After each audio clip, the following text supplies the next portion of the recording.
Hello everyone, welcome to ఆర్ఎస్మై Telugu channel. ఇవాల్టి video వచ్చేసి సింపుల్గా ఈజీగా సిల్క్ థ్రెడ్ శారీ పిన్ ఎలా మేక్ చేసుకోవాలో చూసేద్దాము. సో నేను చెప్పే ఈ ప్రాసెస్లో చేస్తే కనుక బిగినర్స్ కూడా చాలా ఈజీగా మేక్ చేసుకోవచ్చు. అండ్ చాలా మంది ఈ థ్రెడ్ని కొంచెం స్టిక్ చేసి కట్ చేసి కట్ చేస్తూ ఉంటారు. సో ఈ ప్రాసెస్ అంతా చాలా టఫ్ అనిపిస్తుంది. సో ఈ వీడియోలో చూసేయండి. ఫస్ట్ అయితే 45 సెంటీమీటర్స్ లెంత్లో 25 స్ట్రాండ్స్ సిల్క్ థ్రెడ్ని తీసుకోవాలి. ఇలాగా తీసుకున్న తర్వాత ఎడ్జెస్న కొద్దిగా గ్లూ అప్లై చేసుకొని ఇలా ఫ్లాట్గా చేసుకోవాలి. ఇప్పుడు మీకు ఏ సైజులో కావాలో ఏ కలర్లో కావాలో ఆ శారీ పిన్ తీసుకొని ఇలాగా ఓపెన్ చేయాలి. ఓపెన్ చేసుకొని బ్యాక్ సైడ్ వచ్చేసి ఫ్యాబ్రిక్ గ్లూని అప్లై చేసుకొని ఇలాగా మనం తీసుకున్న 25 స్ట్రాండ్స్ దారాన్ని స్టిక్ చేసుకోవాలి. ఇప్పుడు ఒక 5 మినిట్స్ డ్రై అవ్వనివ్వాలి. వెంటనే మనము కదిలిస్తే ఏంటంటే పోగులుగా ఊడొచ్చేస్తుంది. సో నీట్ ఫినిషింగ్ ఉండదు. ఒక 5 మినిట్స్ ఆరిన తర్వాత వీడియోలో చూపిస్తున్న విధంగా ఒక 2-3 రౌండ్స్ స్టిక్ చేసుకునే వరకు ఇలాగా మరీ ఎక్కువ గ్లూ అప్లై చేసుకోకుండా కొద్దిగా గ్లూ అప్లై చేసుకుంటూ మనము బ్యాంగిల్కి ఏ విధంగా అయితే థ్రెడ్ ర్యాపింగ్ చేసుకుంటామో సేమ్ అదే ప్రాసెస్లో మరీ గట్టిగా లాగకుండా ఇలాగా స్టిక్ చేసుకోవాలి. సో చాలా నిదానంగా స్టిక్ చేసుకోవాలి. మనం ఫాస్ట్గా స్టిక్ చేసుకోవాలి అంటే కనుక ముడతలుగా వచ్చేస్తుంది. సో ఫినిషింగ్ అసలు బాగుండదు. ఇలా నీట్గా అయినా సరే మనకి 5 మినిట్స్లోనే థ్రెడ్ ర్యాపింగ్ అయిపోతుందండి. సో చూస్తున్నారు కదా, మరి గట్టిగా లాగకుండా జస్ట్ ఇలాగా స్టిక్ చేసుకుంటూ వస్తున్నాను. సో ఇక్కడ మీరు గమనించవచ్చు, నేను థ్రెడ్ని అసలు ఎక్కడ కట్ చేయట్లేదు. సో ఇక్కడ శారీ పిన్ ఓపెన్ చేయడానికి ఉంటుంది కదా, సో అక్కడ కూడా థ్రెడ్ని కట్ చేయకుండా మొత్తం ర్యాప్ చేస్తున్నాను. సో అది చివరి వరకు చూడండి అనమాట, దాన్ని ఎలాగా నేను అడ్జస్ట్ చేస్తాను అనేది.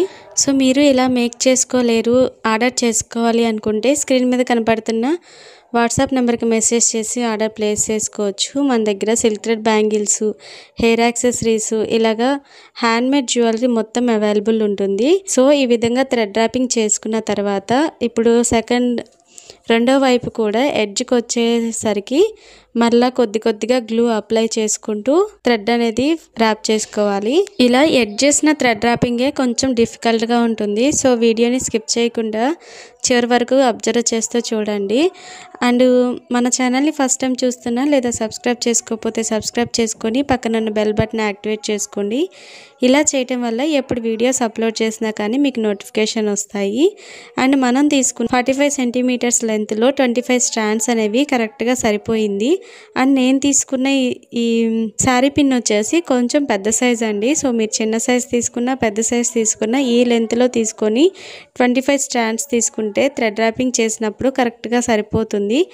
అలా కాకుండా సరిపోకుండా మధ్యలో థ్రెడ్ అయిపోయిందంటే మళ్ళీ స్టిక్ చేసుకోవాల్సి వస్తుంది. సో కొంచెం అతుకులుగా అనిపిస్తుంది. అండ్ థ్రెడ్ ర్యాపింగ్ చేసేటప్పుడు కూడా కొంచెం కష్టంగా ఉంటుంది. ఇలాగా థ్రెడ్ ర్యాపింగ్ చేసుకున్న తర్వాత శారీ పిన్కి అవుట్లైన్ మొత్తము ఫ్యాబ్రిక్ గ్లూ అప్లై చేసుకొని స్టోన్ చెడ్ని స్టిక్ చేసుకోవాలి. సో ఇక్కడైతే నేను చాలా సింపుల్ డిజైన్నే మేక్ చేస్తున్నాను. సో మెయిన్గా ఈ వీడియోలో వచ్చేసి థ్రెడ్ ర్యాపింగ్ గురించి వీడియో తీసాను అనమాట. సో మీకు ఇలాగ డిజైనింగ్ వీడియోస్ కూడా కావాలి అంటే కమెంట్ చేయండి. And 3D designs, simple designs, return gift సంబంధించి సింపుల్ డిజైన్స్ కూడా మేక్ చేస్తాము. అండ్ రిటర్న్ గిఫ్ట్ కాంబోస్ కూడా అవైలబుల్ ఉంటాయి మన దగ్గర. సో ఎవరికైనా యూజ్ అవుతుంది అనుకుంటే స్క్రీన్ మీద కనపడుతున్న వాట్సాప్ నెంబర్కి మెసేజ్ చేసి ఆర్డర్ ప్లేస్ చేసుకోవచ్చు. ఇలా అవుట్లైన్ మొత్తము స్టోన్ చైన్ స్టిక్ చేసుకున్న తర్వాత మిడిల్లో వచ్చేసి వీడియోలో చూపిస్తున్న విధంగా ఒక లైన్ లాగా ఫ్యాబ్రిక్ గ్లూ అప్లై చేసుకొని డైమండ్ షేప్ వైట్ గ్లాసీ కుందన్స్ని స్టిక్ చేసుకున్నాను. ఇలా స్టిక్ చేసుకున్న తర్వాత ఒక 5 అవర్స్ ఆరనివ్వాలి కంప్లీట్గా. 5 అవర్స్ ఆరిన తర్వాత మనం బ్యాక్ సైడ్ వచ్చేసి థ్రెడ్ని ఏమీ కట్ చేయకుండా ఇలాగా డైరెక్ట్గా స్టిక్ చేసాం కదా, ఇప్పుడు దీన్ని ఈ విధంగా కట్ చేసుకోవాలి కటర్తో. ఇలా కట్ చేసుకున్న తర్వాత మళ్ళీ ఫ్యాబ్రిక్ గ్లూని అప్లై చేసుకొని ఒక సన్న నీడిల్తో ఈ విధంగా అడ్జస్ట్ చేసుకోవాలి. ఒకవేళ దారాలు ఏమైనా పోగులుగా వస్తుంటే అక్కడ కూడా ఇలాగ ఫ్యాబ్రిక్ గ్లూని అప్లై చేసుకొని ఇలా నీడిల్తో అడ్జస్ట్ చేసుకోవాలి. అండ్ ఇలాగా అడ్జస్ట్ చేసుకున్న తర్వాత కంప్లీట్గా ఒక 2 అవర్స్ ఆరనివ్వాలి. అప్పుడు మాత్రమే ఈ శారీ పిన్ని క్లోజ్ చేస్తూ ఓపెన్ చేసుకోవాలి. ఇలాగ థ్రెడ్ ర్యాపింగ్ ఇది కంప్లీట్గా ఆరకుండా క్లోజ్ చేస్తూ ఓపెన్ చేస్తూ ఉన్నామంటే ఇవి దారాలు పోగులుగా వచ్చేస్తాయి. సో అంతేనండి, చాలా ఈజీగా సింపుల్గా 10 మినిట్స్లోనే శారీ పిన్ మేకింగ్ అయిపోతుంది. ఈ వీడియో మీకు నచ్చినట్లయితే లైక్ చేయండి, షేర్ చేయండి, ఛానల్ని సబ్స్క్రైబ్ చేసుకోండి. Thanks for watching this video. Thank you.